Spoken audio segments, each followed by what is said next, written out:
Welcome to Vintage Hollywood Archive. Is time cruel? We found ourselves asking this question often. Time holds the secret of many memories as we slowly lose the thoughts crucial to us with the slow passage of time. Just as people have begun to forget the talented comic Danny Kaye as time continues to pass. With this comical actor's influence during his era, we cannot allow him to be lost in time. Yes, this is a Danny Kaye reminder story. Make sure to watch the video until the end, and if you are new here, don't forget to join our wonderful community by subscribing to the Vintage Hollywood Archive channel. Gifted was what Danny Kaye was. How else would you describe a man who can learn something just by observing it? Well, everything except schoolwork. Danny Kaye dropped out of high school, but it wasn't for academic reasons. The physical comic dropped out for a reason that remains weird no matter how you look at it. He dropped out because he didn't want to be punished for the mischief he got into. Danny heaped manure on the lap of one of the statues at his school. That shouldn't be enough reason for dropping out, but Danny had a tortured mind. How he interpreted events wasn't the same as how another person would. The star could have gotten away with a slap on the wrist, but he didn't want to get punished. Getting punished was something he had to go through for much of his childhood, and if he had a say in it, he'd rather avoid it. This highlights how gifted this man was, reaching the heights he reached without formal training. Kaye learned how to cook Chinese meals without formal training and was excellent at it to the point that he became the best Chinese meal chef who wasn't Asian. Cooking Chinese meals allowed him to entertain guests far away from his wife, with whom he had a complicated relationship. His wife was instrumental in his success. She created him. Kaye's wife, Sylvia Fine, wrote most of the complex songs that the star used in his films and stage acts. Despite this, he resented his wife. The talented Kaye thought she was too bossy, and it could be so. After all, she was his manager. She had become so since they met. He was the talent that danced, mimed, and entertained with his tongue-twisting songs. She was the brains that booked, wrote, and created the acts, including Kaye's double talk songs. Their partnership led to great success for the two of them. But the success didn't translate to love, at least on the side of Kaye. All indications pointed to Sylvia loving her husband. She went to extreme lengths to prevent her husband from leaving her. One of those things she did was perpetuating the image that her husband was a shy man who could not talk to women. Sylvia felt insecure about her husband's growing success and the attention of the women it brought. Unlike these women, Sylvia was homely. So, when Kaye acted the role of the flashy shy man in Lord of the Dark, who was anxious around women, Sylvia manipulated events to make this persist. But she didn't count on one thing: her husband's ingenuity. Kaye used the image to enter into the pants of many women. He didn't love Sylvia back, and it was the perfect payback. He had a steamy relationship with the delectable Eva Arden. Then there was Shirley MacLaine and others. There would have been one with Princess Margaret, but for the religious differences, which made Fine's prince, Princess Margaret's frog. That wasn't all. There was also a rumor. The gifted actor also allegedly sought sexual comfort in the hands of a fellow man. Laurence Olivier claimed he had a secret long-term romantic relationship with Danny Kaye. Allegedly, the homosexual relationship led to the eventual divorce between Olivier and his wife, despite Laurence supposedly having an open marriage with his wife.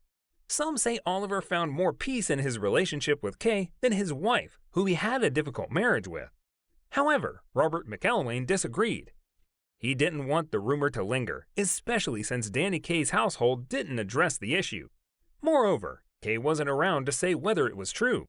So Robert counterclaimed, and all but called Laurence a liar. McElwain spent a lot of time with Kaye, and he admitted that Danny and Olivier were friends, but he had not seen indications of a romantic relationship. It's possible Robert may not have known about the relationship since it was a secret.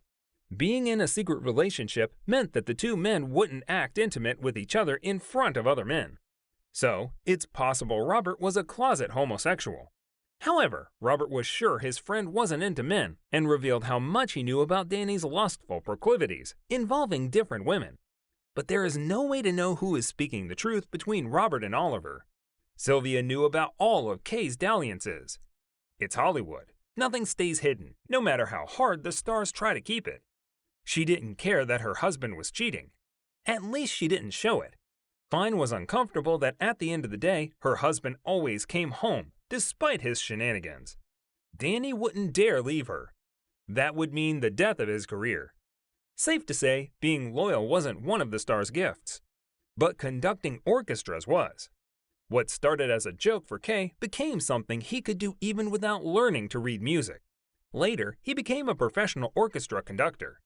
There was also a time when the talented man got the leading role in the dance film White Christmas without formally learning how to dance. The part in White Christmas was for Donald O'Connor, but he pulled out of the role due to unavoidable circumstances. It was just a few days to filming before Kaye was brought on to lead the film. There was a huge issue. The filmmaker couldn't trim the script to fit the new leading man. Within the shortest period, Danny had to learn all the dance numbers in the film. He did, and it was perfect. You wouldn't know the actor didn't go to a dance school for the film. Being a natural athlete helped him adapt fast to the physical requirements of dancing. Still, what he did was magnificent. His gifts also extended to the medical. He learned about human anatomy without going to medical school. But, allegedly, his knowledge was on a professional level, like a doctor's. So what can't Danny do? He learned to fly a plane. Kaye became a pilot, and he could fly any civilian aircraft. Becoming a pilot helped Kaye's charity cause. He became an active participant in UNICEF's program and flew his own plane to discharge his charitable responsibilities to UNICEF. There was one gift that he also had. Danny Kaye could speak different languages. Well, he did not speak per se, but he was so great at appearing to speak those languages. He could nail the accents of these languages so that he could converse with their native speakers. His targets were Germans, French, Italians, and Russian. Usually at the end of these conversations, he would leave them confused and believing that he spoke any dialect of their language. Danny Kaye did know how to catch some fun, even if it was at another person's expense. He had many gifts, but not one could save him from his tortured life. They say dysfunctional families are like a farm for future Hollywood stars, and as harsh as the statement might seem, it's not far off from the truth. If you check the background of Hollywood stars, there is some form of trauma back in their early childhood. Danny Kaye belonged to this group of traumatized Hollywood stars. Born Daniel Kamenskij in New York on January 18, 1913, to Ukrainian immigrants, he suffered humiliation when he was younger. There wasn't love and warmth like some kids enjoyed during their early years. Each morning meant either verbal or physical abuse. His arms provided his bullies with the material they could use to make fun of him. Danny's arms were longer than usual, and if he let them down freely, it would go well beyond his waist. There was also the color blindness, which meant he had to dress in drab colors. As a result, he couldn't be as fashionable as a celeb would be, but it didn't affect his ability to pull the sexiest female stars into his bed at the time. You could even call what he wore a uniform, as it was almost the same thing, a brown woolen sports jacket over a white shirt and a black tie over a tan-colored pant.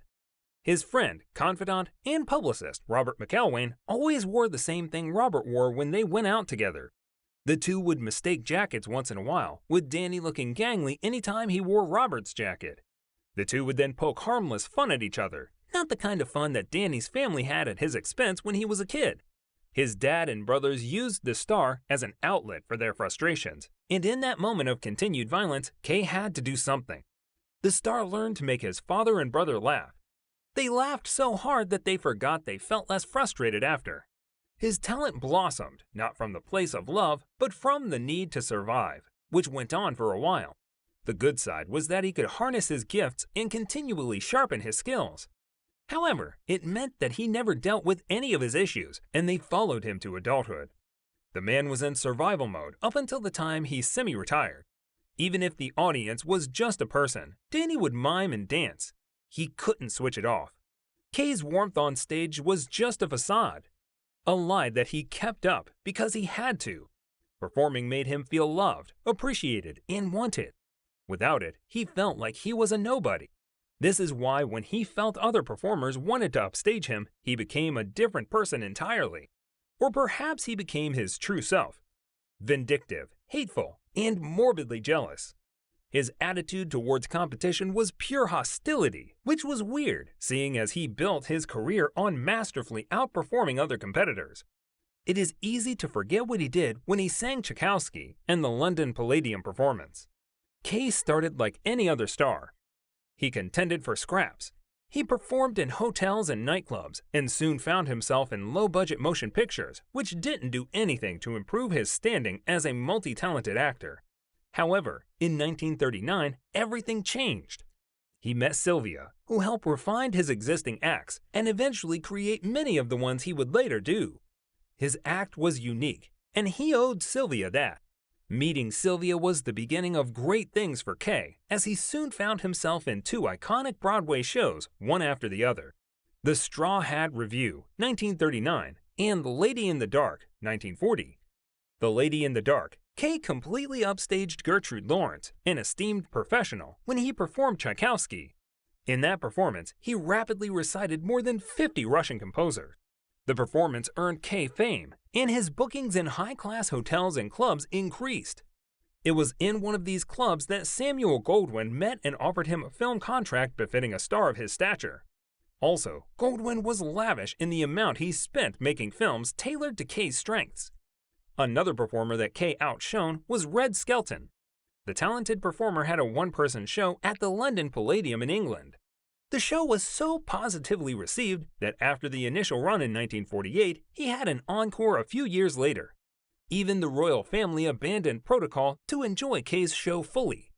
England worshipped Kaye, which made what he did to Red hurtful. So, after wowing the audience with his performance, Kaye wasn't satisfied until he completely embarrassed the next act, Red Skelton. Kaye stole Red Skelton's drunken man act to close his performance, but he didn't introduce Skelton. With all of these, Kaye should have been prepared to have people do to him as he had done to others, but he wasn't. He always reacted when anyone outperformed him. Harvey Korman wasn't a big fan of the multi-talented Kaye, and he had every right not to be. Korman and Danny worked together on Danny's variety show. During rehearsals, if Korman drew more laughs than Danny, he ensured that he messed with Harvey during the recorded performances. It didn't end with Danny. The cast and crew around the star actor, when he broke his leg before the start of Richard Rodgers' Broadway show, 2 by 2, suffered immensely. The actor wanted out when he broke his leg. This was not because he couldn't adapt and perform, but because he felt insecure about being in a wheelchair. The actor's style relied heavily on his athleticism. Without it, he felt less. But Rodgers begged the star actor to stay. Rodgers had invested all his money in the show, and he needed the actor's star power to make it back. Kaye listened, but he made sure everyone suffered as he suffered. He pulled pranks when other stars were performing on the stage. He himself wasn't committed to his character. He delivered his lines blandly and consistently broke character. Despite this, he asked Rodgers to reduce Madeline Kahn's lines. Her offense was being committed to her role and outshining Kaye. You would think he wanted the show to fail and Rodgers to go bankrupt. People from the cast grew tired of the star man, and in response, Kaye isolated himself from them. As soon as Rodgers made his money back, the actor quit, further isolating himself from the Broadway community. This was a bad idea, considering the man suffered from loneliness. His loneliness would get so intense that the actor could go out in the middle of the night, hopping from club to club and dancing with sexy women. However, this didn't cure his loneliness, and the actor soon got depressed. Thankfully, Kaye knew about therapy, and he was fascinated by it since he acted in Lady in the Dark. He got the help he needed, and that help was a lot. His depression was so severe that he had his shrink come live with him in his house. The multi-talented star spent 3 hours every day with his doctor and was strict about this routine, no matter how busy he was. Kaye was able to manage his condition up until the time of his death when he was 76 years old. The actor's cause of death was from hepatitis C complications, which had affected his heart. Despite his troubles, Danny Kaye won the Jean Hersholt Humanitarian Award in 1982, got an honorary Oscar in 1955, and the French Legion of Honor in 1986. The star posthumously got the Presidential Medal of Freedom in 1987 and was inducted into the American Theater Hall of Fame. Kaye almost got lost in time, but his impact is too valuable for him to become an unknown. Danny Kaye had a lot of dalliances, but it's Hollywood. Nothing stays hidden. What was Jean Arthur's darkest secret? Let's find out.